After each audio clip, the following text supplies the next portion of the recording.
10 വയസ്സ് കൂടുതലുള്ള തൻ്റെ ജ്യേഷ്ഠത്തിയുടെ ഭർത്താവ്. അദ്ദേഹത്തിനെ അവൾക്ക് ഭർത്താവായിട്ട് സങ്കല്പിക്കുവാനോ സ്വീകരിക്കുവാനോ കഴിയുമോ? കഥ കേട്ടിട്ട് നിങ്ങൾ തന്നെ ഉത്തരം പറയുക.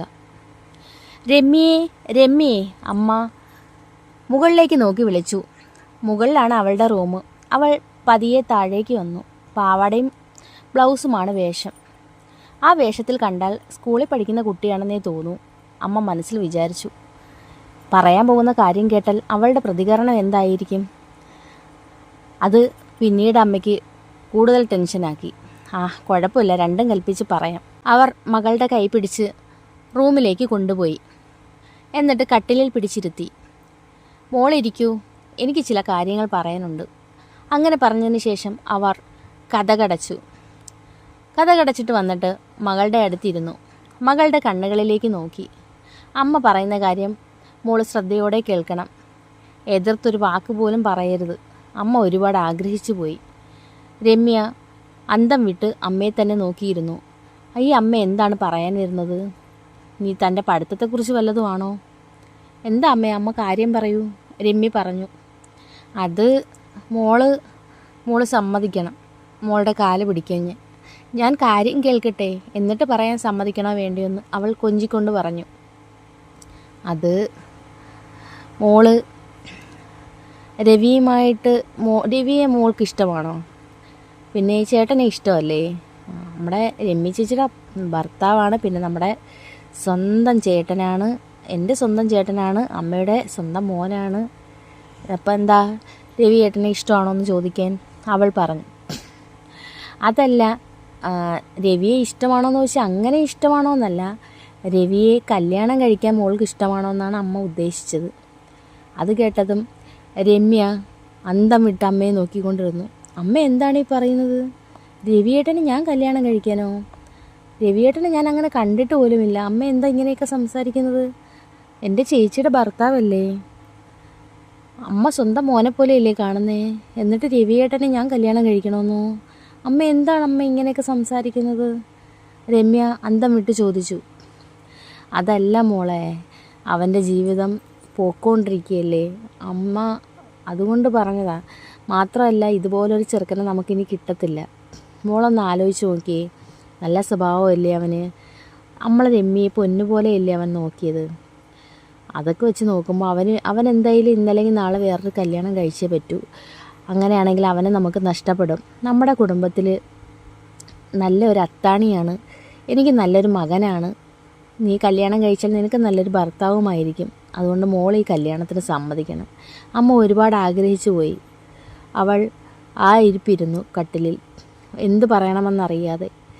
ഒരിക്കൽ പോലും ഞാൻ ആ കണ്ണിൽ കൂടി ചേട്ടനെ കണ്ടിട്ടില്ല. എനിക്കൊരിക്കലും അങ്ങനെ കാണാൻ കഴിയുമെന്നും എനിക്ക് തോന്നുന്നില്ല. അമ്മയെ എങ്ങനെ പറഞ്ഞ് മനസ്സിലാക്കും? അവൾ ആലോചിച്ചിരുന്നു പോയി. എന്ത് പറഞ്ഞ് മനസ്സിലാക്കും? അച്ഛനോട് പറഞ്ഞാലോ ഈ കാര്യം? അച്ഛൻ ചിലപ്പോൾ അമ്മയെ പറഞ്ഞ് മനസ്സിലാക്കുമായിരിക്കാം. ഞാൻ അച്ഛനോട് ഈ കാര്യം ഒന്ന് പറയട്ടെ, രമ്യ പറഞ്ഞു. ഞാൻ അച്ഛനോട് പറഞ്ഞു എല്ലാം. ഞങ്ങൾ രണ്ടുപേരും കൂടി എടുത്ത തീരുമാനമാണ്. അച്ഛന് പ്രത്യേകിച്ചൊരു അഭിപ്രായവുമില്ല, അമ്മ പറഞ്ഞു. ഇത് കേട്ടപ്പോൾ അവൾക്ക് കൂടുതൽ അതിശയം തോന്നി. അച്ഛനും ഇതിന് കൂട്ടു നിൽക്കുന്നോ എന്നുള്ള മട്ടിൽ അവൾ അമ്മയെ നോക്കി. അച്ഛൻ എതിർപ്പൊന്നും പറഞ്ഞില്ലേ? ഇല്ല, അച്ഛന് സമ്മതമാണ്, പൂർണ്ണ സമ്മതമാണ്. അവൾ പിന്നെ ഒന്നും മിണ്ടിയില്ല. കതക് തുറന്ന് അവളുടെ റൂമിലേക്ക് പോയി കട്ടിലിൽ കിടന്നു. അവൾ ഒരുപാട് ആലോചിച്ചു. എത്ര ആലോചിച്ചിട്ടും അമ്മ എന്താണ് അങ്ങനെ ഒരു തീരുമാനമെടുത്തതെന്ന് അവൾക്ക് മനസ്സിലാകുന്നതേ ഇല്ലായിരുന്നു. ഒന്നുകിൽ തൻ്റെ ഭാവിയെങ്കിലും അമ്മ ഒന്ന് ആലോചിക്കാമായിരുന്നു. 10 വയസ്സിൻ്റെ വ്യത്യാസം. പഠിച്ച് നല്ലൊരു ജോലി വാങ്ങണമെന്നായിരുന്നു അവളുടെ ഏറ്റവും വലിയ ആഗ്രഹം. അതെല്ലാം തകിടം മറിച്ചുകൊണ്ട് ആണ് ഈ കല്യാണത്തെക്കുറിച്ച് അമ്മ സംസാരിച്ചത്. അമ്മയെ എതിർത്ത് സംസാരിക്കാനും തനിക്ക് പറ്റുന്നില്ല, എന്നാൽ കല്യാണത്തിന് സമ്മതിക്കാനും പറ്റുന്നില്ല. അവൾ കുറേ നേരം കരഞ്ഞു. പിന്നെ ആലോചിച്ചു. തൻ്റെ ജീവിതം അമ്മയ്ക്കും അച്ഛനും വേണ്ടിയിട്ടാണ്. ജോലി നേടി എനിക്ക് അവരെ നോക്കണമെന്നുള്ളതാണ് ഏറ്റവും വലിയ ആഗ്രഹം. അമ്മയുടെ ആഗ്രഹം അതാണെങ്കിൽ മനസ്സോടെ അവൾ അതിനെക്കുറിച്ച് ചിന്തിച്ചു. അങ്ങനെ രവി ഇതൊന്നും അറിയുന്നുണ്ടായിരുന്നില്ല. രവി വന്നപ്പോൾ അമ്മ ഇതേ കാര്യം രവിയോടും അവതരിപ്പിച്ചു. രവി കേട്ട മാത്രമേ പറഞ്ഞു, അമ്മ എന്താ അമ്മ ഈ പറയുന്നത്? ഞാനങ്ങനെ അവളെ കണ്ടിട്ടില്ല. അവളെൻ്റെ കുഞ്ഞനിയത്തിയല്ലേ. അവളെ ഞാൻ എങ്ങനെയാണ് ഭാര്യയായിട്ട് കാണുന്നത്? അമ്മ ആവശ്യമില്ലാത്ത സംസാരിക്കാതെ. അവൾ അറിഞ്ഞാലുണ്ടല്ലോ. അവൾ അറിയാനൊന്നുമില്ല. അവളോട് ഞാൻ കാര്യങ്ങളെല്ലാം പറഞ്ഞു. അവൾ സമ്മതിച്ചു കഴിഞ്ഞു. രവി അമ്മയെ അതിശയത്തോടെ നോക്കി. അവൾ സമ്മതിച്ചെന്നോ?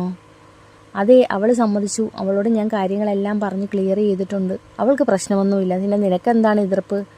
നിന്നെ ഞാൻ ആർക്കും വിട്ടുകൊടുക്കാൻ തയ്യാറല്ല. നീ ഈ കുടുംബത്തിൽ തന്നെ ഉണ്ടാവണം. നീ വേറൊരു വിവാഹം കഴിച്ചാൽ ഞങ്ങളുടെ കയ്യിൽ നിന്ന് നീ നഷ്ടപ്പെടും. നിന്നെ ഞങ്ങൾക്ക് അത്രയ്ക്ക് ഇഷ്ടമാണ്. അതുകൊണ്ട് തന്നെയാണ് ഞാൻ ഈ സാഹസത്തിന് മുതിരുന്നത്. നീ എതിർത്തൊരു വാക്ക് പോലും പറയരുത്. അവനൊന്നും മിണ്ടാതെ റൂമിലേക്ക് പോയി. അന്ന് എല്ലാവരും ഒരുമിച്ചിരുന്ന് ആഹാരം കഴിച്ചുവെങ്കിലും ആരും പരസ്പരം ഒന്നും മിണ്ടിയില്ല. ആരുടെയും നാവ് പൊങ്ങുന്നുണ്ടായിരുന്നില്ല. അമ്മയും അച്ഛനും പരസ്പരം മുഖത്തോട്ട് മുഖം നോക്കി എന്തൊക്കെയോ ആംഗ്യങ്ങൾ കാണിച്ചു. രമ്യയും രവിയും ഒരു വകയും മിണ്ടിയില്ല. രണ്ടുപേരും മൗനം പാലിച്ചു. അതിനുശേഷം അവർ റൂമിലേക്ക് പോയി. ഇത് തന്നെയായിരുന്നു രണ്ടുപേരും ആലോചിച്ചത്. രമ്യയും രവിയും തങ്ങളുടെ വിവാഹത്തെക്കുറിച്ചാണ് ആലോചിച്ചത്. അവർക്ക് ഒട്ടും സങ്കല്പിക്കാൻ പോലും പറ്റുന്നുണ്ടായിരുന്നില്ല ഇങ്ങനെയൊരു കാര്യം. ഒരിക്കലും അത് നടക്കുമെന്നോ അല്ലെങ്കിൽ ആ ഒരു രീതിയിൽ ഭാര്യയായിട്ടും ഭർത്താവായിട്ടും രണ്ടുപേർക്കും കാണാൻ കഴിയുമെന്നോ ഒന്നും കരുതുന്നതേയില്ല. നേരം വെളുത്ത് രവി ജോലിക്ക് പോയി. രമ്യ പഠിക്കാനും പോയി. പഠിക്കാനായിട്ട് ക്ലാസ്സിൽ ചെന്നിട്ട് അവൾക്ക് കോൺസെൻട്രേഷൻ കിട്ടുന്നുണ്ടായിരുന്നില്ല. അപ്പോഴെല്ലാം അവൾക്ക് അമ്മ പറഞ്ഞ കാര്യം അലട്ടിക്കൊണ്ടേയിരുന്നു. ആരോടെങ്കിലും ഷെയർ ചെയ്യാമെന്ന് വിചാരിച്ചാൽ അത് ആരോടും പറയാനുള്ള ധൈര്യവും ഉണ്ടായില്ല. കേൾക്കുന്നവർ തന്നെ കളിയാക്കും. സ്വന്തം ജ്യേഷ്ഠത്തിയുടെ ഭർത്താവിനെ താൻ കല്യാണം കഴിക്കുന്നുവെന്ന് പറഞ്ഞ് തന്നെ കളിയാക്കും. ആരോടും പറയണ്ട, അവൾ മനസ്സിൽ വിചാരിച്ചു. അങ്ങനെ അമ്മയും അച്ഛനും കല്യാണത്തിനുള്ള ഒരുക്കങ്ങളൊക്കെ തുടങ്ങി. അനിയത്തിയെ കല്യാണം കഴിക്കുന്നതിനോട് രവിയുടെ വീട്ടുകാർക്ക് പ്രശ്നമില്ലായിരുന്നു. കാരണം മകൻ നല്ലൊരു ജീവിതം നയിക്കണമെന്ന് മാത്രമേ അവർക്കുണ്ടായിരുന്നുള്ളൂ. പെൺകുട്ടി ഏതായാലും കുഴപ്പമില്ല. അങ്ങനെ അവർക്ക് പ്രശ്നങ്ങളൊന്നുമില്ലാതെ രണ്ടു കൂട്ടരും കല്യാണം ഉറപ്പിച്ചു. രമ്യയാകട്ടെ വളരെ കൊച്ചുകുട്ടിയെപ്പോലെ തോന്നിച്ചു. രവിയാണെങ്കിലോ നല്ല പക്വതയുള്ള ഒരു ആളെപ്പോലെയും. അങ്ങനെ കല്യാണമെല്ലാം ഉറപ്പിച്ചു. അപ്പോൾ ഈ സ്റ്റോറി കേട്ടിട്ട് നിങ്ങൾക്ക് രമ്യ രവിയെ കല്യാണം കഴിക്കുന്നതിനോട് യോജിപ്പുണ്ടോ ഇല്ലയോ എന്ന് കമൻറ്റ് ചെയ്യാൻ മറക്കരുതേ. ഇതിൻ്റെ അടുത്ത ഭാഗവുമായിട്ട് നമുക്ക് വീണ്ടും കാണാം.